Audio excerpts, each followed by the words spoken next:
निज गुरु महेर कहेर नहीं कब हूँ, निज गुरु महेर कहेर नहीं कब हूँ।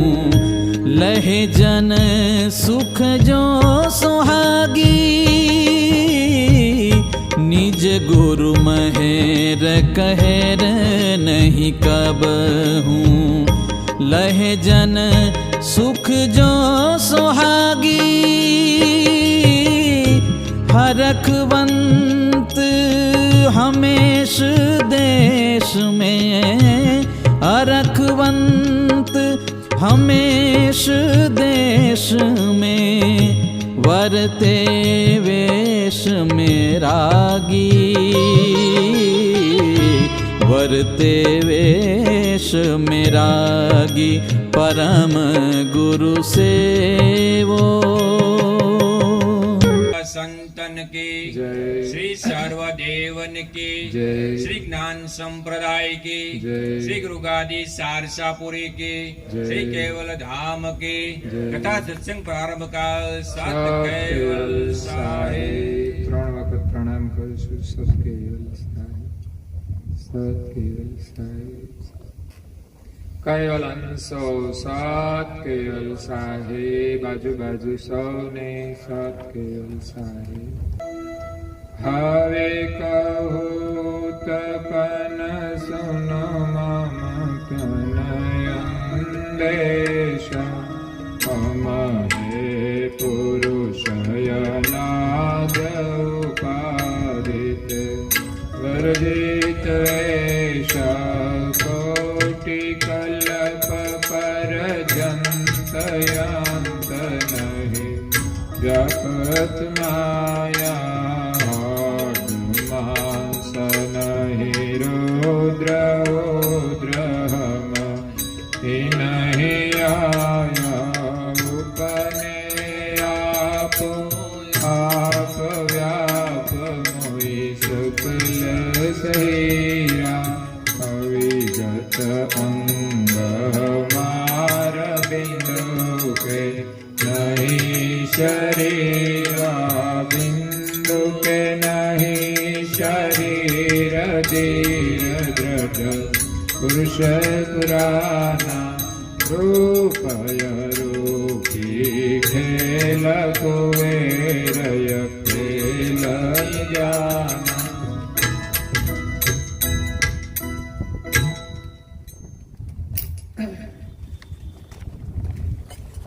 પ્રાય ભક્તજનો,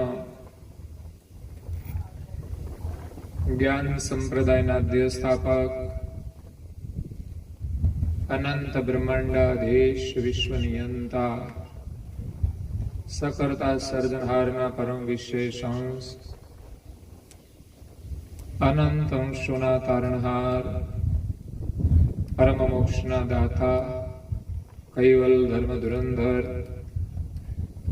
મહાન સમર્થ પરમ શ્રેષ્ઠ પરમ વિભૂતિવાન, પરમ દયાળુ પરમ કૃપાનિધિ,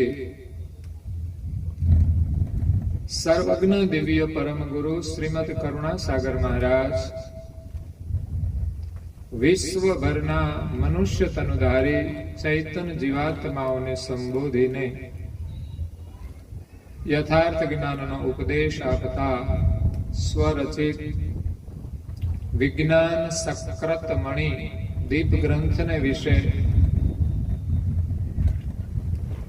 એમના પ્રાગટ્યનો મહિમા સમજાવતા કહે છે કે હવે કહું ઉત્પન્ન સુનો મમ તન અંદેશા। આ જગતની અંદર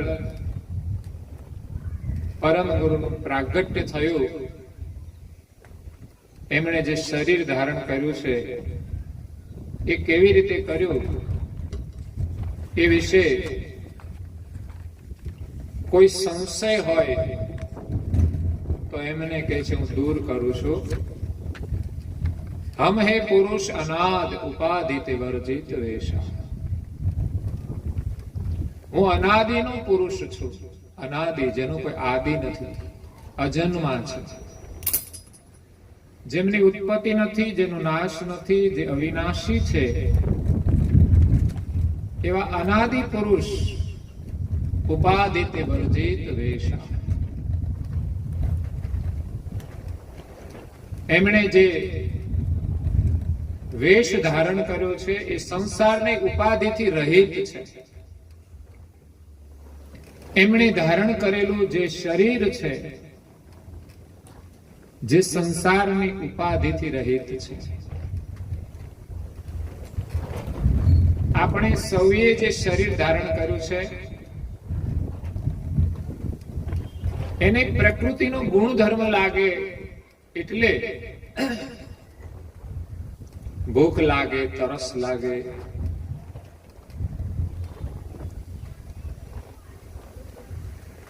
ઇન્દ્રિયોની જે આસક્તિ છે એ પણ શરીરમાં હોય છે. જન્મ અને મૃત્યુ પણ એ શરીરને લાગે છે. પરંતુ કરુણાસાગર મહારાજ શ્રીએ જે શરીર ધારણ કર્યું છે એ દિવ્ય શરીર છે. એટલે સંસારની કોઈ ઉપાધિ એને લાગી શકતી નથી. આપણા શરીરને ઠંડી લાગે, ગરમી લાગે, વરસાદની અસર થાય, કોરોના વાયરસ આવે તો સાવધાન રહેવું પડે. જ્યારે કરુણાસાગર મહારાજે ધારણ કરેલું શરીર સંસારની તમામ પ્રકારની ઉપાધિથી રહિત છે. એવું દિવ્ય શરીર છે કે જેમાં નિવાસ કરેલ અંશને કોઈ અજ્ઞાન લાગુ પડતું નથી.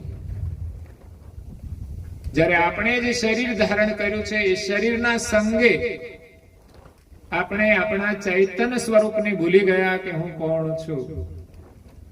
અને અત્યારે એમ માનીએ છીએ કે હું મનુષ્ય છું. સ્ત્રી હોય તો એમ માને કે હું સ્ત્રી છું, અને પુરુષ હોય તો એમ માને હું પુરુષ છું. વર્ણ જાતિ પ્રમાણે જ્ઞાતિ પણ માને છે. જે તે ગામ હોય એ પણ એની એક ઓળખ બની જાય છે. પણ આ બધી જ ઓળખ એ ટેમ્પરરી છે. જેટલો સમય અહીંયા રહીએ ને એનો વ્યવહાર કરીએ ત્યાં સુધીની છે. આના પહેલાની ઓળખ નહોતી, અને આ શરીર છોડી દીધા પછી પણ આ ઓળખ ચાલતી નથી. આપણી સાચી ઓળખ જે છે એ આપણે ભૂલી ગયા છે કે આપણે કોણ છીએ. અહીંયા જે માનીએ છીએ, ઓળખ આપીએ છીએ, બધી શરીરની છે. શરીરને અનુલક્ષીને આપણે કહીએ છીએ કે હું શરીર છું. શરીર તો આપણે છીએ નહીં. શરીરને ચલાવનારા છીએ, શરીરથી અલગ છીએ. પણ શરીરના સંગે અજ્ઞાન લાગુ પડ્યું છે. તો આ શરીરને ઉપાધિ લાગી છે. પણ કરુણાસાગર મહારાજ દિવ્ય શરીર ધારણ કરીને આવ્યા છે જે સંસારની ઉપાધિથી રહિત છે. એમણે જન્મ લીધો નથી. કોટી કલ્પ પર્યંત અંત નહીં વ્યાપત માયા. પરમ ગુરુએ અહીંયા એક મનુષ્ય શરીર ધારણ કર્યું છે. એ તો એક કાર્ય રૂપે ધારણ કર્યું છે.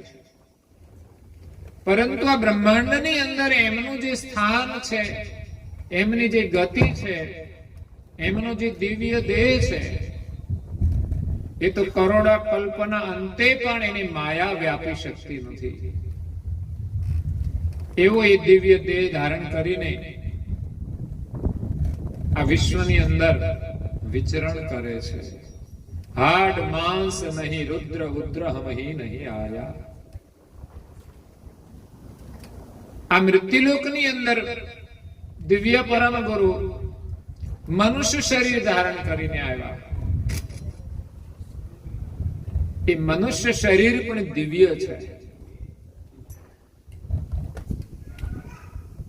કારણ કે હાડ માંસ નહીં રુદ્ર ઉદ્ર હમહી નહીં આયા. કરુણાસાગર મહારાજ સ્વયં લખે છે કે મારું જે શરીર છે એમાં હાડકા નથી, માંસ નથી, લોહી નથી, વિચાર કરો એ શરીર કેવું દિવ્ય હશે. એની પાછળનું કારણ છે કે ઉદ્રહમ અહીં નહીં આયા. હું કોઈના ઉદરથી જન્મો નથી. જો કોઈના ઉદરની અંદર શરીરનું નિર્માણ થાય તો એમાં હાડકા હોય, માંસ હોય, નાડી હોય, લોહી હોય. કારણ કે પ્રકૃતિના નિયમ અનુસાર બનેલું છે. જ્યારે કરુણાસાગર મહારાજ શ્રીએ માતાના ગર્ભથી જન્મ લીધો નથી. એ શરીર એમની અવિગત ગતિથી પ્રગટ થયેલું છે. એટલે એમની પાસે નીચ કર્તાને પામવાની અવિગત ગતિનો અનુભવ છે. અવિગત અંગ હમાર બિંદુ કે નહીં શરીરા. અવિગત ગતિવાળું, જેનું ભૌતિક દ્રષ્ટિએ વર્ણન ન કરી શકીએ, અલૌકિક ગતિવાળું એ શરીર છે. બિંદુ કે નહીં શરીરા. સંસારના તમામ શરીરો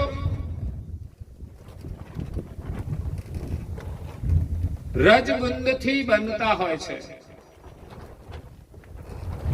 સ્થાવર જાતિના શરીરોનું નિર્માણ બીજથી થાય છે અને જંગમ જાતિના જે શરીરો છે એ બુંદમાંથી બને છે. તો પ્રકૃતિની ભાવનાથી એ શરીરનું નિર્માણ થાય. એટલે જે શરીરનો જન્મ થાય એની અંદર રજોગુણ પણ હોય, સત્વગુણ પણ હોય અને તમોગુણ પણ હોય. એનો વિકાર એ શરીરમાં જે નિવાસ કરે તે અંશને લાગી શકે છે.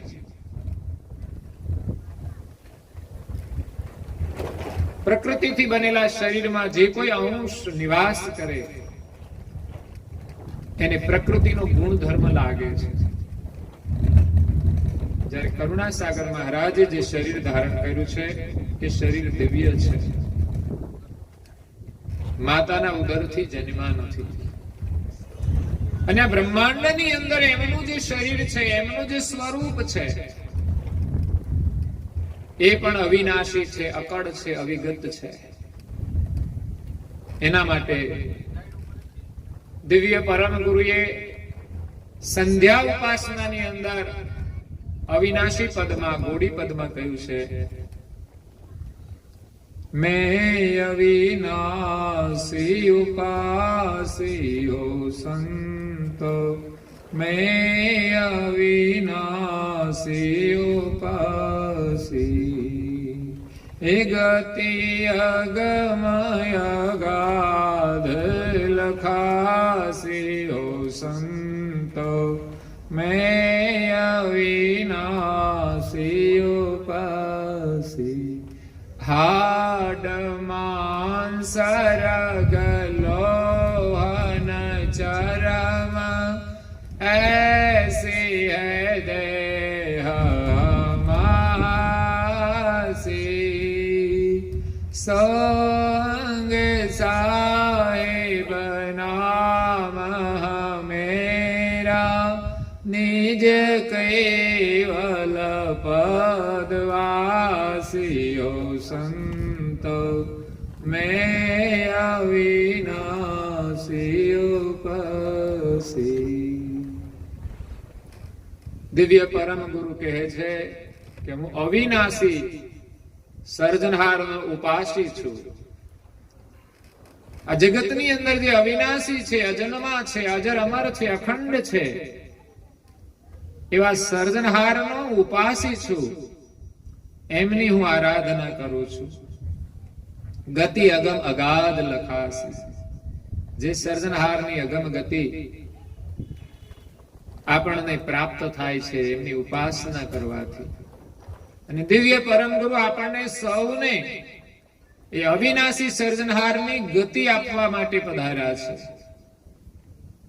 પરમ ગુરુની આરાધના કરવાથી, એમની પૂજા કરવાથી, એમની ઉપાસના કરવાથી, એમના વચન અનુસાર ચાલવાથી અવિનાશી જે અકળ ગતિવાળા સર્જનહાર છે એમની અગમ ગતિ આપણને પ્રાપ્ત થાય છે,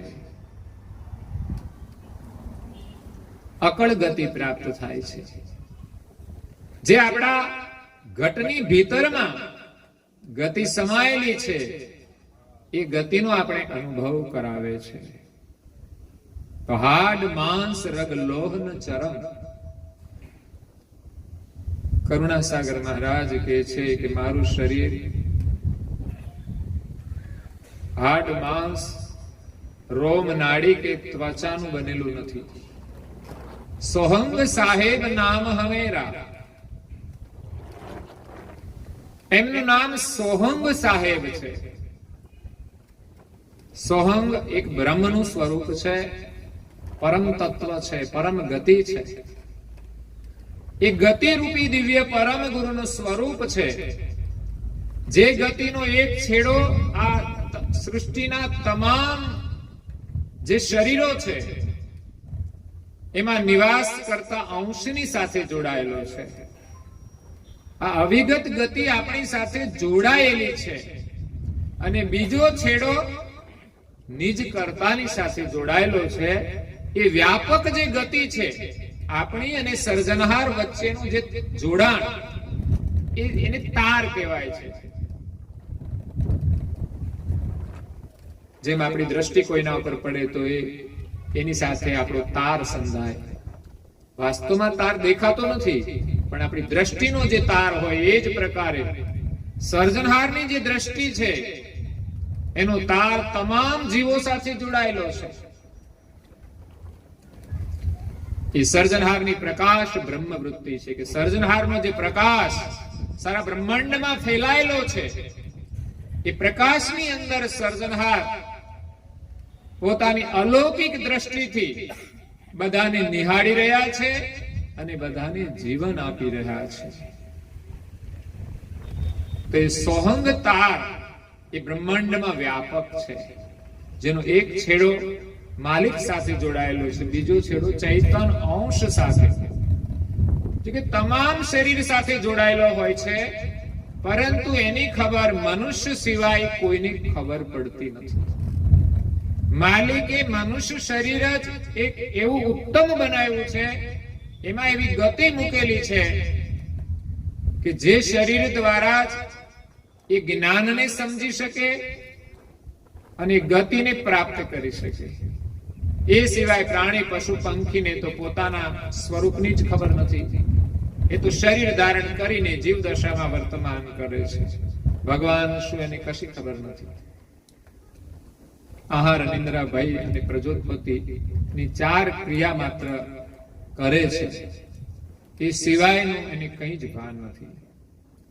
જ્યારે મનુષ્ય એ 84 લાખ પ્રકારની અંદર ઉત્તમ શરીર છે કે જેના દ્વારા આ શરીરમાં રહેલ ચૈતન્યાંશ નિજ કર્તાનું ભજન કરી અને પરમેશ્વરને પામી શકે છે.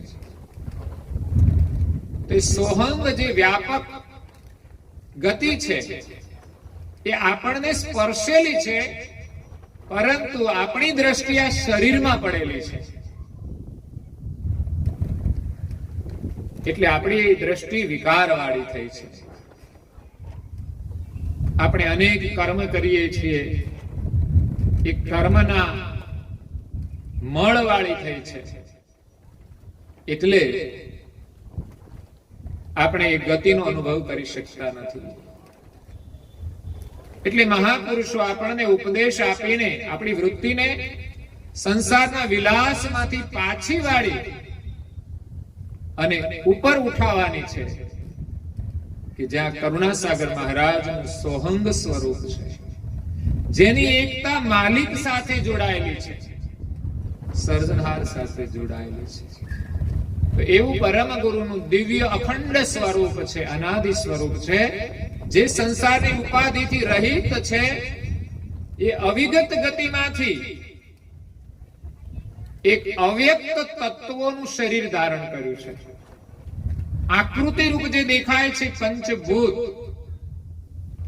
જે તત્વો પ્રકૃતિના પ્રદેશમાં વપરાયેલા નથી, એ શુદ્ધ તત્વોનું શરીર છે, માટે દિવ્ય છે. માતાના ગર્ભથી બનેલું નથી, વિષય વિકારથી બનેલું નથી, વાસનાથી બંધાયેલું નથી, માટે તે દિવ્ય છે. એટલે કરુણાસાગર મહારાજ કહે છે હું આપોઆપ પ્રગટ થયો છું, પ્રગટ્યો આપોઆપ, વ્યાપમય સકલ સહીરા, અવિગત અંગ હમાર, બિંદુ કે નહીં શરીરા. બિંદુ કે નહીં શરીર, ધીર દ્રઢ પુરુષ પુરાણા. એવા પરમ ગુરુ પુરાણા પુરુષ છે, જેની અંદર અકળ ગતિનું ધૈર્ય છે, એમની અંદર અકળ ગતિની દ્રઢતા છે. રૂપ અરૂપી ખેલ કુવેર અકેલ નિદાના.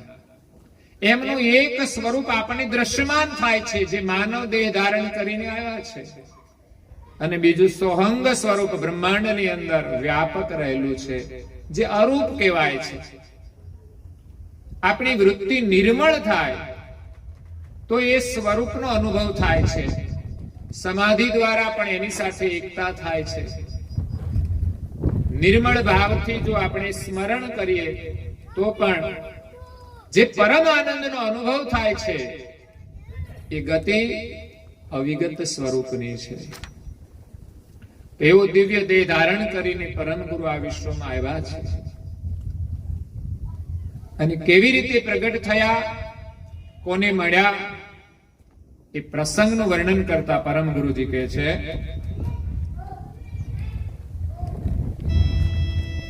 પ્રથમય અચાનક સોય મોય બાલક તન ભયો વનખંડી કે માય સાધમા પાકુપયો સુતયપને કુલેઈ પિયર જાતી એક માઈ લાગી પ્યાસય પારતા એક આઈ ચલાઈ સુત છોડો જલ દૂર પીવન નીર ચાલે મૈયા જબઉન કી ભઈ ઉઠ બાલક નાહેર લઈ ગયા લઈ ગયે નાહેર બાલ વાલ માતા સિર તોરે રોવત ચલી નિહોર કુવેર દર સાથે ઢોરે.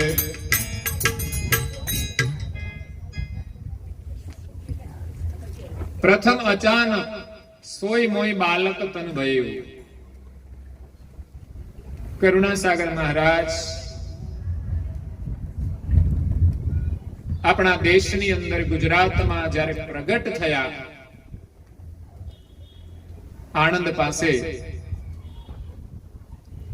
ત્યારે પ્રથમ બાલ સ્વરૂપ ધારણ કર્યું છે, બાળક રૂપે પ્રગટ થયા છે. વનખંડી કે મધ્ય સદ માતા કો પયેવ. કાસોર થી આગળ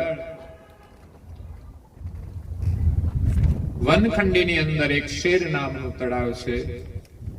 આણંદ પાસે બાલેજ છે, બાલેજની આગળ કાસોર ગામ છે. એના નજીક વનખંડ જેવો વિસ્તાર છે. અત્યારે તો ઘણો વિકાસ થઈ ગયો છે એટલે વનખંડ ઓછું થઈ ગયું, પણ એ સમયે બહુ જ વન જાડી હતી અને એ જાડીમાંથી જવાનો પગદંડી રસ્તો હતો. તો વનખંડીની અંદર દિવ્ય પરમ ગુરુ બાલ સ્વરૂપે પ્રગટ થઈ અને એક માતાને મળ્યા છે. એ માતા કેટલી ભાગ્યશાળી છે કે એને બાલ સ્વરૂપે દિવ્ય પરમ ગુરુ પ્રગટ થઈને પ્રાપ્ત થયા. એ માતા કોણ છે એની ઓળખ આપે છે કે સુત અપને કુલે પિયર જાતિ એક માઈ. પોતાના પુત્રને લઈ એક માતા પિયર જાય છે. પોતાની પાસે એક નાનું બાળક છે, એને લઈને પિયર જાય છે. ચાલતા ચાલતા ચાલતા લાગી પ્યાસ અપાર, તાહા એક આઈ તલાઈ. માતાનું સાસરું એ સારસા ગામની અંદર છે અને એનું પિયર સોલાપુરા છે, જે વનખંડીથી 5 કિલોમીટર દૂર છે. ત્યાં એમને ચાલતા ચાલતા તરસ લાગે છે. એવામાં એક તળાવ આવ્યું. સુત છોડ્યો જલ દૂર પીવન નિર્ચાલી મૈયા. પાણી પીવા માટે પોતાની પાસે એ નાનું બાળક છે ને કિનારે મૂક્યું. કપડામાં જે વીટેલું હોય એમાં એમણે કિનારે મૂકી અને માતા તળાવમાં પાણી પીવા માટે જાય છે. જબ ઉનકી ભઈ પૂઠ બાલક નાહેર લઈ ગયા. બાળકને મૂકીને માતા પાણી પીવા જાય છે. જેવી એની પૂઠ વળી, એની પીઠ વળી એટલે પાછળથી એક નાહેર નામનું હિંસક જંગલી પ્રાણી પોતાના શિકારની શોધમાં ફરતું હતું. એની નજર પડી. એ પણ કેટલા હોશિયાર હોય છે. આપણી સહેજ ચૂક પડે તરત જ એ પોતાનો શિકાર કરી લે છે. આપણા ઘરમાં બિલાડી હોય, આપણી નજર ચૂકાય તરત થાળીમાંથી ભોજન લઈને જતું રહે. આપણી નજર ચૂકાવી રસોડામાં જતું રહે, જે મળ્યું તે લઈ જાય. તો અહીંયા નાહર નામનું હિંસક પ્રાણી એ માતાના બાળકને કિનારેથી લઈ જાય છે. લઈ ગઈ નાહેર બાલ વાલ માતા સિર તોરે. માતા જ્યારે પાણી પી અને કિનારે આવે છે ત્યારે એનું બાળક અદ્રશ્ય થઈ જાય છે. માતાને ખબર નથી કે મારું બાળક કોણ લઈ ગયું. માં કરુણ કલ્પાંત કરે છે, કરુણ રુદન કરે છે. એ સ્વાભાવિક છે કે કોઈ પણ માતાનું બાળક અદ્રશ્ય થઈ જાય કે મૃત્યુ પામે તો એના દુઃખનો કોઈ પાર ન રહે. એક તો માતાને બાળક પ્રત્યે મમતા હોય છે. લગ્ન થયા પછી સંજોગ વસાત કોઈની સંતાન ન થાય તો એની ચિંતા વધી જાય છે. સંતાન વગરનું જીવન એને શું લાગે. એટલે વિશેષ કરીને માતાઓની મમતા બાળકો પ્રત્યે હોય છે. ભાઈઓ તો કોઈ બાધા ન રાખે, પણ બહેનો તો જરૂર રાખે.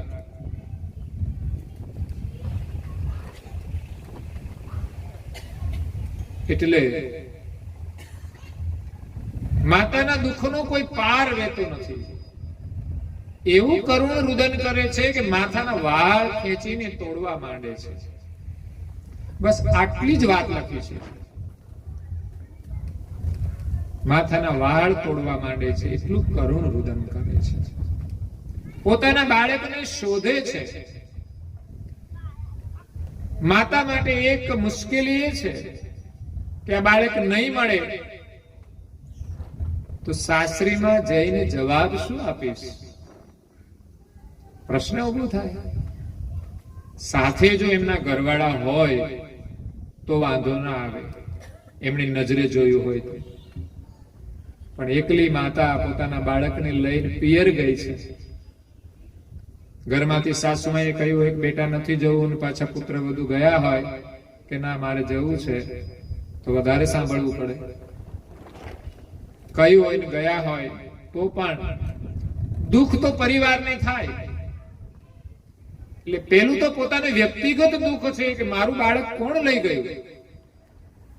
કલ્પાંત કરે છે. માં રડતા રડતા રડતા આગળ ચાલે છે. રોવત ચલી નિહોર કુબેર દર્શાત હિતોરે. પરમ ગુરુ અભિગત શરીર ધારણ કરીને બાલ સ્વરૂપે આગળ એક વૃક્ષના નીચે આસન લગાવીને બેઠા હતા. એમણે કહ્યું કે હું આ સંસારમાં કેવી રીતે પ્રગટ થયો. એક માતાનું બાળક નાહેર લઈ જાય છે, બીજી બાજુ દિવ્ય પરમ ગુરુ બાલ સ્વરૂપે પ્રગટ થાય છે. પછી આગળ પ્રસંગ બને છે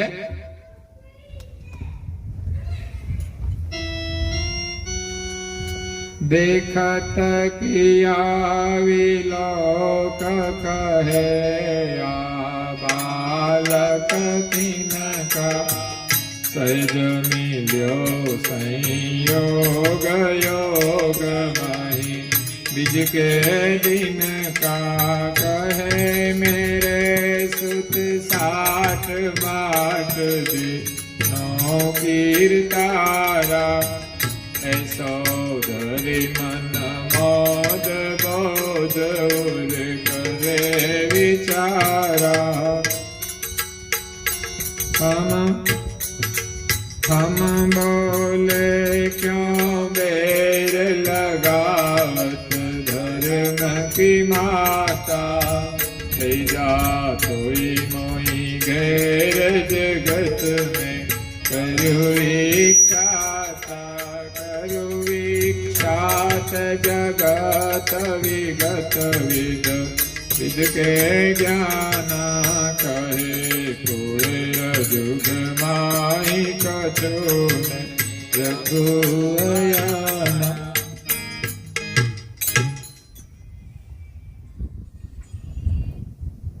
જ્યારે માતા કલ્પાંત કરીને જંગલની અંદર આગળ વધે છે, આગળ બાલ સ્વરૂપે પરમ ગુરુ બિરાજમાન છે, એમને જોઈને વિચાર કરે છે કે કહે આ બાળક કિનકા. પોતાનું બાળક તો તળાવના કિનારેથી અદ્રશ્ય થઈ ગયું. શોધતા શોધતા એ આગળ જાય છે. એક દિવ્ય સ્વરૂપ વાળું બાળક પદ્માસન લગાવીને બેઠું છે, જ્યારે માતાનું બાળક તો બહુ જ નાનું હતું, કપડામાં સુવડાવેલું હતું. તો માં વિચાર કરે છે કે આ બાળક આ જંગલની અંદર કોનું હશે? અને બાળક જે પ્રગટ થયા છે એ દિવસ હતો મહાસુદ બીજનો. યોગ મિલ્યો સંજોગ યોગ મહી બીજ કે દિન કા. જે દિવસે એ માતા અને બાળકનો યોગ થાય છે તે દિવસે મહાસુદ બીજ હતી. તો મહાસુદ બીજના પવિત્ર દિવસે સંવંત 1829 આજથી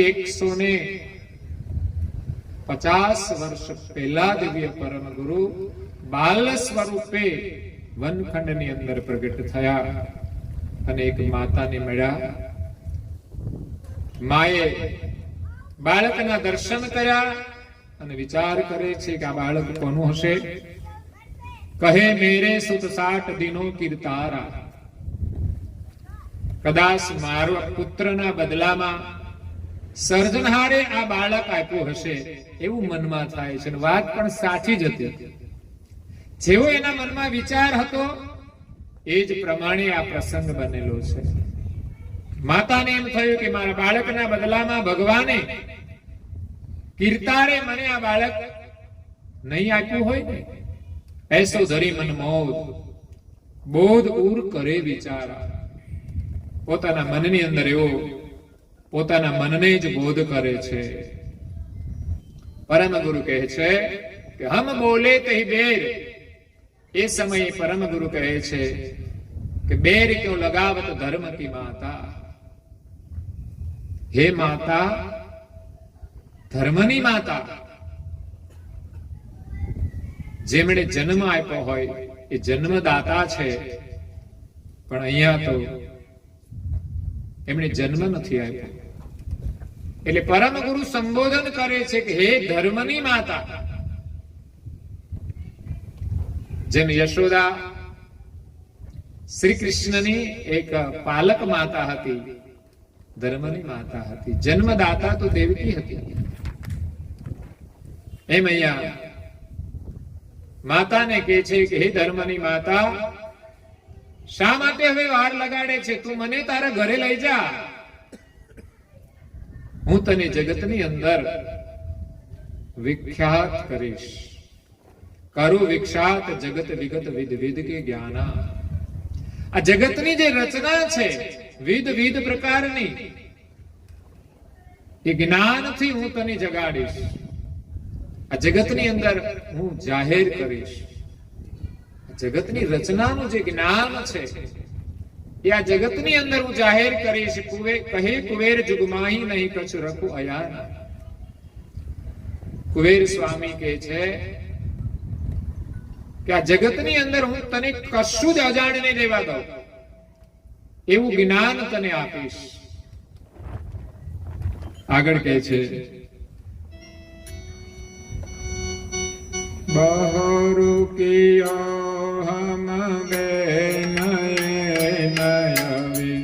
ગત ગત દર કે ઉઠય કેલે રાન જ્ઞાન ગર અજરય મર કે માતા જેહી મરમ કહું સુરત ધરીન કે સુરવ કે તપતોય કિનયતિ કષ્ટ કરીન કે દીપકાલ કી માહી કાઈ તુમ ઉતે જદન કે સલરત સૈર શ્વાસ તાસ તન બ્રહ્મ સદન કે કરિત યોગ તજી ભોગ શોક નહીં દર્શહી મન में અગ્ન થાઈ તદરૂપ કુવેર દો ગયે યુવન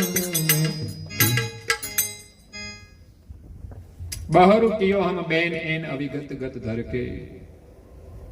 પરમ ગુરુએ અવિગત વાણી દ્વારા માતાને ઉપદેશ કર્યો છે. હુતે અકેલે રામ જ્ઞાન ઘર અજર અમર કે. આ તો વનવગડો હતો, વેરાન જગ્યા હતી. એવા એકાંતની અંદર દિવ્ય પરમ ગુરુ માતાને જ્ઞાન આપે છે અજર અમર ઘરનું. જે ઘરેથી આપણે બધા આવ્યા છીએ, જે ઘરની અંદર આ વિશ્વના સર્જનહાર નિવાસ કરે છે, એ સર્જનહારનું જ્ઞાન દિવ્ય પરમ ગુરુ બાલ સ્વરૂપે માતાને આપે છે. હે માતા જેહી મરમ કહું સુણ સુરત ધરીન કે. હું તને જ્ઞાનનો મર્મ બતાવું છું, સુરતા ધારણ કરીને સાંભળ. કથા અને સત્સંગ એ આપણે ધ્યાનથી સાંભળવાના હોય છે, તો આપણને સમજણ પડે છે, તો આપણને જ્ઞાન મળે છે, તો આપણા હૃદયની અંદર સદભાવ પ્રગટ થાય છે. સત્સંગ શ્રવણ કરવા માટે આપણી સુરતાને સદગુરુના વચનોમાં જોડવાની હોય છે. અહીંયા દિવ્ય પરમ ગુરુ માતાને કહે છે કે માતા, મનમાં કોઈ ખેદ રાખીશ નહીં, સુરતા ધારણ કરીને સાંભળ. નહીં તો જે માતાનું બાળક ગયું છે, એમણે રુદન કર્યું, એ સ્મૃતિ જલ્દી ભૂલાય નહીં. પણ અહીંયા દિવ્ય પરમ ગુરુ દિવ્ય વાણી દ્વારા માતાને બોધ કરે છે કે હે માતા, સુરતા ધારણ કરીને સાંભળ. પૂરવ કે તપ તોય કે અતિ કષ્ટ કરીને કે. માતાના પૂર્વ જન્મનો ઇતિહાસ દિવ્ય પરમ ગુરુ જણાવે છે કે ગયા જન્મમાં તમે ક્યાં હતા અને શું કર્યું કે જેથી આજે હું તમને બાલ સ્વરૂપે મળ્યો છું.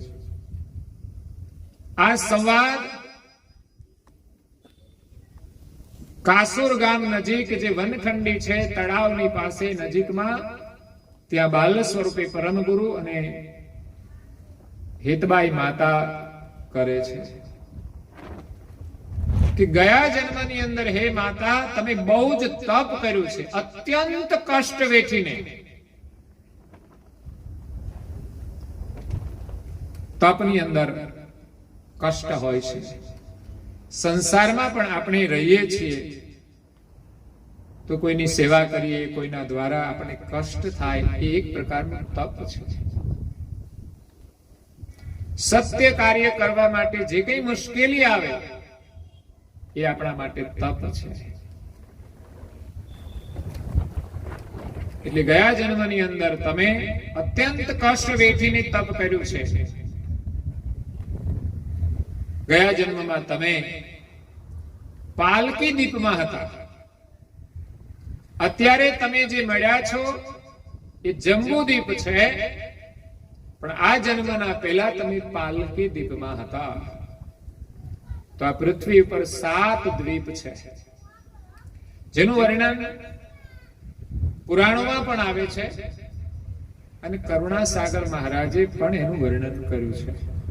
વર્ણન કર્યું છે એટલું જ નહીં, દિવ્ય પરમ ગુરુ 7 દ્વીપની અંદર પ્રગટ થયા છે અને જ્ઞાન આપ્યું છે. દિવ્ય પરમ ગુરુનો ઇતિહાસ પણ દિવ્ય છે. માલિકનું જ્ઞાન લઈને પરમધામમાંથી આવ્યા, અંતરિક્ષમાંથી, ત્યારે સૌ પ્રથમ બ્રહ્માંડની અંદર 14 લોકમાં ગયા. 14 લોકના દેવોને એમણે માલિકનો લક્ષ્ય આપ્યો કે આપણા સર્જનહાર કોણ છે. અને ત્યાર પછી પૃથ્વી પર આવ્યા. પેલા પુષ્કર દ્વીપની અંદર ગયા, પછી સાગ દ્વીપની અંદર ગયા, પછી કૌશક દ્વીપમાં ગયા, કુશાલક દ્વીપમાં ગયા, પછી સાલમ દ્વીપમાં ગયા, અને પછી આવ્યા પાલકી દ્વીપમાં. પાલકી દ્વીપમાંથી જંબુ દ્વીપમાં આવ્યા. એટલે જંબુ દ્વીપની અંદર પરમ ગુરુ માતાને કહે છે કે તમે આ જન્મના પહેલા પાલકી દ્વીપમાં હતા, અને ત્યાં સલ્લારટ નામનું જે શહેર છે એમાં તમે નિવાસ કરતા હતા. અને એ સમયે તમે બ્રાહ્મણનું શરીર ધારણ કરેલું હતું. તાસ તન બ્રહ્મ સદન કે. અને એ સમયે કરીત યોગ તજી ભોગ શોક ધરત નહીં મનને. હે માતા, તમે ગયા જન્મની અંદર બ્રાહ્મણના શરીરમાં કોઈ પણ પ્રકારનો શોક ધારણ કર્યા સિવાય સંસારના ભોગનો ત્યાગ કર્યો છે.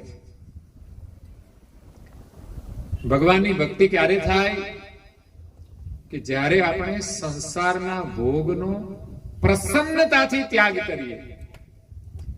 જ્યારે અહીંયા તો ઉલટી રીત છે. અહીંયા તો આપણને ભોગ ન મળે તો આપણે રડીએ છીએ. જે ભોગનો ત્યાગ કરવાનો છે એ કદાચ ન મળે તો દુઃખ ન થવું જોઈએ, કારણ કે ભોગની અંદર સુખ નથી. ગમે તેટલા ભોગ મળી જાય, મનુષ્ય સુખી થવાનું નથી. અંતે જ્યારે શરીર છોડીને જાય છે ત્યારે એને દુઃખ થાય છે.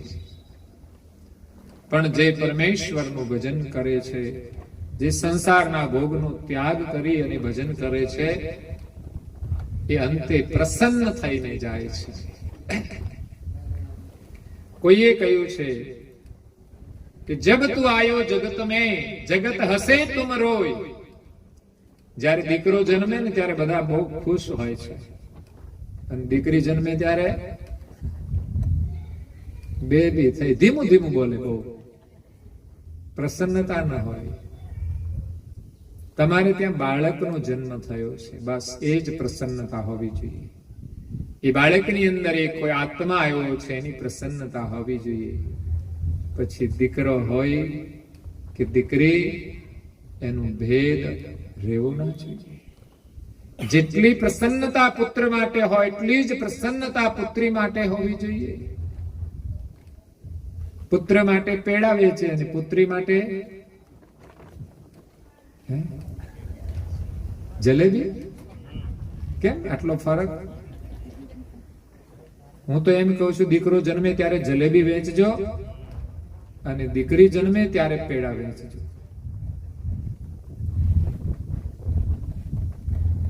એટલે દીકરો અને દીકરી બંને પ્રત્યે સમાન ભાવ હોવો જોઈએ. કારણ કે દીકરો મોટો થયા પછી તો પાછી દીકરી શોધવી જ પડશે ને. જો તમે ભેદ રાખ્યો હશે તો એમાં ભેદ પડશે. દીકરી તમારે ઘરે ક્યાં રહેવાની છે? 20 વર્ષ થઈને જતી રહેશે. એમ તમારા ઘરમાં બીજી દીકરી આવવાની છે. સરખું છે બધું. આ તો સૃષ્ટિ ધર્મની વ્યવસ્થા માટે પરમાત્માએ આ વ્યવસ્થા કરી છે. કોઈની દીકરી ના ગમે તો પછી એકલા ફરશે બધા?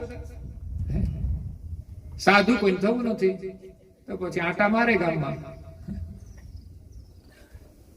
મુશ્કેલી છે. કુદરતની જે વ્યવસ્થા હોય એને આપણે સ્વીકારવી જોઈએ.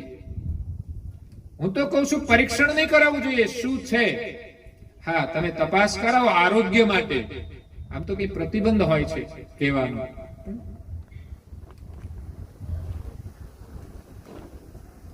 તો અગાઉ પરીક્ષણ નહીં તો પરીક્ષણ કરાવી નહીં. તો જે બાળક અવતરવાનું છે એને અવતરતા પહેલા વિનાશ ન કરવો જોઈએ. એ બાળકની અંદર આત્મા હોતો નથી, પણ જેને જન્મવાનું છે, જેનું નિર્માણ નિશ્ચિત થઈ ગયું છે, એ શરીરનો નાશ કરવામાં આવે એને આત્મહત્યા લાગે છે.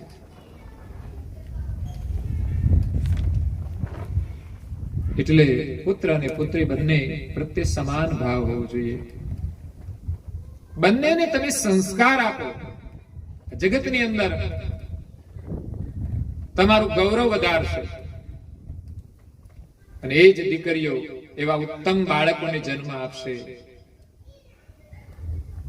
નારી તું નારાયણી, નારી છે રતનની ખાણ, નારી થકી નર નિપજા, ધ્રુવ પ્રહલાદ સમાન.